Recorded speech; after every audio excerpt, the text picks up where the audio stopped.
Когда мы пришли утром в комнату, мы увидели, что котята опять спрятаны не на свое место. И, конечно, кто же это могла сделать? Это только наша Кира. Вот ее прям хлебом не корми, обязательно дай перенести котят. А сегодня я хочу вам рассказать немного про наших котов, и я воспользуюсь переводом YouTube, надеюсь, что он меня переведет правильно, и вы все поймете. А также я отвечу на некоторые ваши вопросы, которые вы мне задаете. Итак, сейчас вы видите наших кошек Дженни и Киру, а также котят, которых родила Дженни и Кира, и они все сейчас Дженни, а также малышей, которые были рождены другой нашей кошкой Милкой. И часто вы спрашиваете, почему вы не видите всех наших котов одновременно на съемке. И на это есть очень простой ответ. Дело в том, что коты, они территориальные животные, и они не любят находиться все вместе. Даже несмотря на то, что наши коты в большинстве своем росли вместе, с малочку, когда они были маленькими, они дружили, но вырастая, коты начинают проявлять свой характер. И, например, кошка Кира, она не подпускает никого к себе, кроме Алекса. Ну и вот сейчас она стала подпускать Дженни. Может быть, потому что Дженни была ее приемный котенок, и Кира ее растила. Может быть, потому что Дженни сама по себе очень ласковая, и она дружит в принципе со всеми котами. Хотя, наверное, я ошибусь, потому что Баси очень не любит Дженни. И я не знаю, что случилось с нашей Баси, но в один момент она вообще перестала любить всех котов, и она сказала нам: я буду королевой и буду жить отдельно.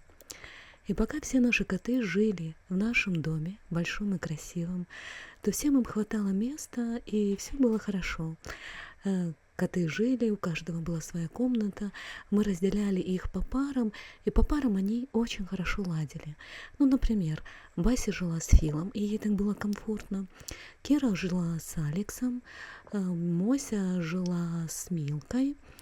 Вы знаете, что у нас еще есть коты, которые ушли жить на улицу не потому, что мы их выгнали, а потому, что им так больше нравится. И, например, это Стрит, Джуди, Матильда и Мурка. Они живут на улице, у них есть отдельный дом, они могут заходить, могут выходить из него. И вот знаете, что интересно? Что те коты, которые живут на улице, они никогда не ссорятся. Вот это очень интересный момент, что коты, которые находятся в таком свободном пространстве, которые могут гулять, которые могут ходить куда они хотят, они никогда не дерутся. Даже когда мы их кормим, приходит Мурка, Матильда, Джуди, затем приходит Стрит. Стрит ждет, пока девочки покушают, но я никогда не видела между ними драк. И это на самом деле очень трогательно. А вот коты, которые у нас жили по комнатам, у них такое вот большее чувство своей территории, на которую они не хотят никого пускать. И пока мы жили, пока не было войны в моей стране, и мы жили в нашем большом красивом доме, у всех наших котов было свое пространство, все было хорошо, и никаких драк не возникало. Но когда нам пришлось переехать в другую часть нашей страны, где более спокойно, то получился такой момент, что у нас не было возможности дать каждому коту по комнате. По той причине простой, что у нас у самих была всего одна комната на меня, моего мужа, моих детей, на всех. И мы как-то пытались сами друг с другом не поссориться. Мы построили отдельное помещение, куда мы стали забирать кошек вместе с котятами, которые рожали котят. А для кошек, которые еще без котят, мы сделали большие вольеры, и в этих вольерах поставили отапливаемые домики, то есть каждая семья котов имеет отапливаемый домик и вольер такой закрытый, достаточно безопасный, где они могут жить.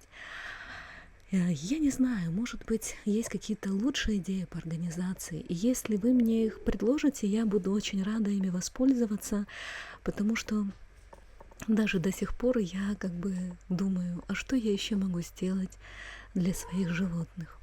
Ну а теперь давайте посмотрим на наших мамочек и как они умывают своих котят. И я вам расскажу сейчас про малышей, как они растут. Так получилось, что из-за моей, я не могу сказать работы, из-за ситуации, которая происходит, из-за того, что мне приходится постоянно очень много разъезжать по разным городам, я не успеваю выкладывать видео в тот день, когда я их снимаю. И по факту котята уже больше, чем я вам их показываю, но я все равно не хочу перепрыгивать, я хочу, чтобы вы видели те моменты, как они растут. Кира наконец-то успокоилась, и они с Женей спокойно растят котят вместе. Причем сейчас я наблюдаю ту картину, что, например, котят, когда кормит Джинни, Кира просто себе занимается своими делами, она может уйти, может сидеть, может вообще выйти там на улицу, потому что выход с этой комнаты тоже есть. Когда же кормит Кира, то же самое делает Джинни. Она тоже может выходить, гулять, не спешит подойти к котятам. И получается, что у котят возникло сразу две мамы-кошки, и они пьют молоко то от одной мамы-кошки, то от другой мамы-кошки. Те котята, которые постарше, Милкины, они уже будут уезжать, для них уже есть новые дома, их ждут, и вот буквально это, наверное, почти последнее видео, когда вы их увидите. Что мне еще рассказать вам про наших малышей? Сейчас я соберусь с мыслями, и оказывается, не так просто это делать на аудио, и это моя такая первая попытка. Я даже не знаю, будет ли она удачная, посмотрим.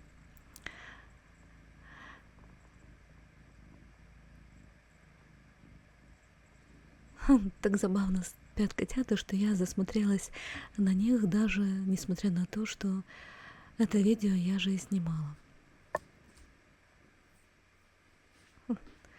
Тони так всегда следит за Кирой, хотя Кира категорично не хотела принимать этих котят Милки. Она на них шипела, она их там шугала, она их выгоняла, но они к ней тянутся.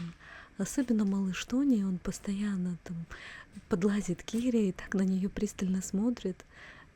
Все-таки он сердце ее растопил, потому что я уже видела, как Тони пил молоко и от Джинни, и от Киры. Да, малыш? Вот такие у нас замечательные глазенки. Тони вообще такая лапочка, он, знаете, он очень нежный котенок. Такое чувство, что вот вся нежность от всех трех котят собралась в нем. Потому что, например, Джесси — это самый большой босяк. Он всегда что-то такое. Если нужно где-то пошкодничать, то это Джесси. А если нужна любовь и ласка, то вам тогда к Тони.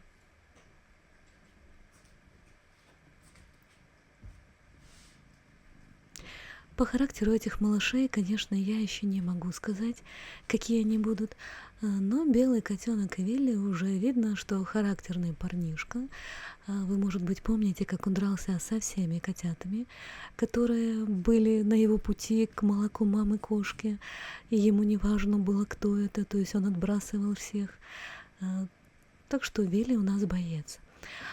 Котята Киры традиционно она рожает очень маленьких котят, и мы всегда переживаем за их жизнь, потому что они такие очень маленькие. Но в этот раз у нас все хорошо, и даже у нас два котенка, и оба котенка себя чувствуют прекрасно. У Киры есть еще такая особенность, что после родов она просто не смотрит за своими котятами, и в этот раз нам тоже очень помогла то, что у нас была Дженни, которая кормила, и первые вот эти самые опасные сутки, двое, нам помогала Джинни, потому что иначе это было бы сделать намного сложнее.